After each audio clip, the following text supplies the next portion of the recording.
நண்பர்கள் அனைவருக்கும் வணக்கம். வாங்க கனவு தேசத்தில் பயணிக்கலாம். கனவு தேசத்தில் உங்களோடு பயணிக்கும் நான் ராஜ்குமார். நாம் தமிழர் கட்சி சீமானுக்கு விவசாய சின்னம் கிடையாது. உயர்நீதிமன்றம் தீர்ப்பு. சீமானும் தம்பிகளும் என்ன செய்ய போகிறார்கள்? இதை பற்றி தான் இந்த காணொலியில பார்க்க போறோம். வாங்க காணொலிக்குள்ள போகலாம்.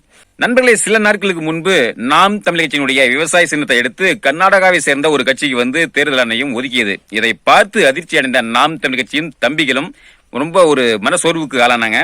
அதனால கடந்த 20ஆம் தேதி செவ்வாய்க்கிழமை அன்று நாம் தமிழர் கட்சியினுடைய வழக்கறிஞர் பாசறை வழக்கறிஞர் பிரிவு ஒரு உயர்நீதிமன்றத்தில் ஒரு வழக்கு தொடர்ந்தாங்க.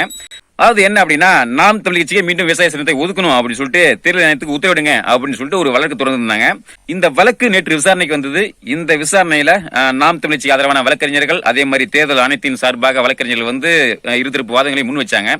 இதுல நாம் தமிழர் கட்சியை சார்ந்த வழக்கறிஞர்கள் எந்த வாதத்தை முன் வச்சாங்க அப்படின்னா, நாங்க 6 தேர்தல்களில் தொடர்ந்து விவசாய சின்னத்தை பயன்படுத்தி நாங்க போட்டிட்டு வந்துட்டு இருக்கோம். அதனால முன்னுரிமை அடிப்படையில நாம் தமிழர் கட்சிக்கு மீண்டும் விவசாய சின்னத்தை ஒதுக்கணும் அப்படின்னு சொல்லிட்டு வாதத்தை முன் வச்சிருக்காங்க. அதே சமயத்தில் தேர்தல் ஆணையம் சார்பாக வாதிட்ட வழக்கறிஞர்கள் என்ன வாதத்தை முன் வச்சாங்க அப்படின்னா, முதலில் வந்தவர்களுக்கு முன்னுரிமை அப்படிங்கிற அடிப்படையில கர்நாடகாவை சேர்ந்த அந்த கட்சிக்கு நான் சின்னத்தை ஒதுக்கிட்டோம். அதனால நாம் தமிழர் கட்சிக்கு இந்த சின்னம் ஒதுக்க முடியாது அப்படிங்கிற மாதிரி ரொம்ப ஆணித்தரமா சொல்லிட்டாங்க. இப்படி இருதரப்பு வாதங்களையும் கேட்ட நீதிபதி என்ன சொல்லியிருக்காங்க அப்படின்னா, சீமானுக்கு விவசாய சின்னம் ராசி இல்லைங்க அப்படிங்கிற மாதிரி என்னமோ ஜோசியக்காரர் குறி சொன்ன மாதிரி சொல்லியிருக்காங்க.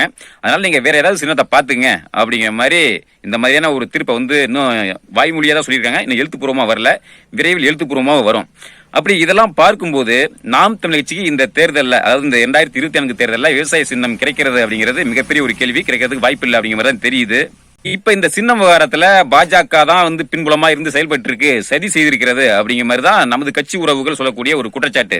அதாவது இந்த சின்ன விவகாரத்துல பாஜக இருந்து செயல்பட்டு இருக்கு, சதி செய்திருக்கிறது, சதி செய்துதான் நாம் தமிழர் கட்சிக்கு விவசாய சின்னம் கிடைக்காம செய்திருக்கிறது அப்படிங்கிறது கண்கூடாக தெரிஞ்ச விஷயம் தான். ஆனா அவங்க சரி செய்திருக்காங்க அப்படின்னா அது எப்படி செய்திருக்காங்கன்னா, ரொம்ப நாசூக்கா சட்டப்பூர்வமா செஞ்சிருக்காங்க. அதாவது ஒண்ணுமே இல்லாத ஒரு கட்சியை, ஒரு லெட்டர் பேட் கட்சியை நீங்க ஒரு 11 மாநிலத்துல போட்டிடுங்க அப்படிங்கிற மாதிரி அவங்க சொல்லி, நீங்க முதல்ல வாங்க அப்படின்னு சொல்லி வாலண்டடா, அதாவது வேணும்னே விவசாய சின்னத்தை நீங்க வச்சுக்கோங்க அப்படிங்கிற மாதிரி எடுத்து கொடுத்துருக்காங்க. ஆக என்ன முடிவு பண்ணிருக்காங்க அப்படின்னா, எக்காரணத்தை கொண்டும் விவசாய சின்னம் நாம் தமிழ் கட்சிக்கு கிடைக்கூடாது அப்படிங்கிறதுல அவங்க உறுதியா இருந்திருக்காங்க. உறுதியா இருந்து திட்டமிட்டு செயல்பட்டு. ஆனா அதை சட்டப்பூர்வமா செஞ்சிருக்காங்க. நம்ம என்ன பண்ணிருக்கணும் அப்படின்னா, தேர்தல் ஆணையம் அனைத்து கட்சிகளுக்கும் ஒரு மெயில் அனுப்பியிருக்காங்க. உங்களுக்கு சின்னத்தை நீங்க தேர்வு பண்ணிக்கிங்க அப்படிங்கிற மாதிரி சொல்லி மெயில் அனுப்பியிருக்காங்க. உடனே அந்த மெயில் கிடைச்ச உடனே மறுநாளே நம்ம போய் அணுகி இருக்கணும். அணுகி எங்களுக்கு விவசாய சின்னம் வேணும் அப்படின்னு சொல்லி கேட்டு இருந்திருக்கணும். ஆனா டிசம்பர் 17ஆம் தேதியே அந்த கர்நாடகாவை சேர்ந்த அந்த கட்சி போயிட்டு தேர்தல் ஆணையத்தை அணுகிருக்காங்க. இது திட்டமிட்ட ஒரு செயல்பாடு தான். இருந்தாலும் அந்த மாதிரி அணுகிருக்காங்க. அவங்களுக்கு தேர்தல் ஆணையமே இந்த விவசாய சின்னத்தை வச்சுங்க அப்படின்னு சொல்லி கொடுத்திருக்காங்க. ஆனா நாம் தமிழர் கட்சி எப்ப போயிருக்காங்க அப்படின்னா, பிப்ரவரி 13ஆம் தேதி தான் தேர்தல் ஆணையத்தை பத்தி அணுகிருக்காங்க.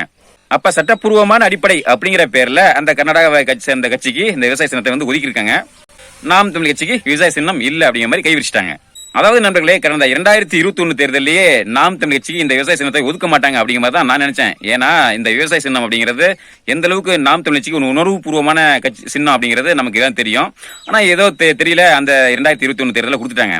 ஆனா இந்த தேர்தலில் முடிக்கணும் அப்படிங்கிற மாதிரி அவங்க உறுதியா இருந்திருக்காங்க. நிச்சயம் எதேச்சையா நடந்த செயல் கிடையாது. நிச்சயம் திட்டமிட்டு செய்திருக்காங்க. எப்படியோ அவங்க நினைச்சதை ஏதோ ஒரு வகையில சாதிச்சுட்டாங்க. அதை சட்டப்பூர்வமா சாதிச்சிருக்காங்க.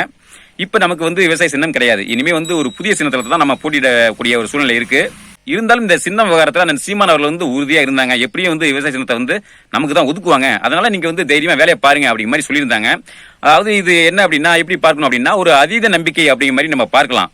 இப்படி விவசாய சின்னம் நாம் தமிழ் கட்சிக்கு கிடைக்குமா கிடைக்காதா என்பது குறித்து ஒரு 10 நாட்களுக்கு முன்பு பாரிசாலன் ஒரு காணொலி பதிவு பண்ணியிருந்தாங்க. அதுல அவர் என்ன சொல்லியிருந்தார் அப்படின்னா, 100க்கு 95% கிடைக்கிறதுக்கு வாய்ப்பு இல்லை, ஒரு 5% வாய்ப்பு இருக்கு, அதுவும் கிடைக்கிறதுக்கு வாய்ப்பு ரொம்ப ரொம்ப குறைவு அப்படிங்கிற மாதிரி சொல்லியிருந்தாங்க.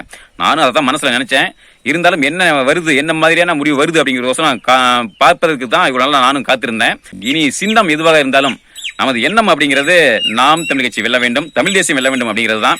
அதனால சின்னம் எதுவாக இருந்தாலும் சரி, சின்னம் வரட்டும். ஒரே நாள்ல 1 மணி நேரத்தில் நம்ம அனைத்து மக்களும் கொண்டு போய் சேர்ப்போம். நம்ம ஏற்கனவே ஒரு காணொலி பதிவு பண்ணியிருக்கோம். சின்னம் புதிதாக வந்துட்டா அதை எப்படி நம்ம மக்களோட கொண்டு போய் சேர்க்கணும் அப்படிங்கிறது குறித்து. அதனால அந்த வழிமுறையின்படி நமது கட்சியுடைய சின்னத்தை ஒரே நாள்ல கொண்டு போய் சேர்ப்போம்.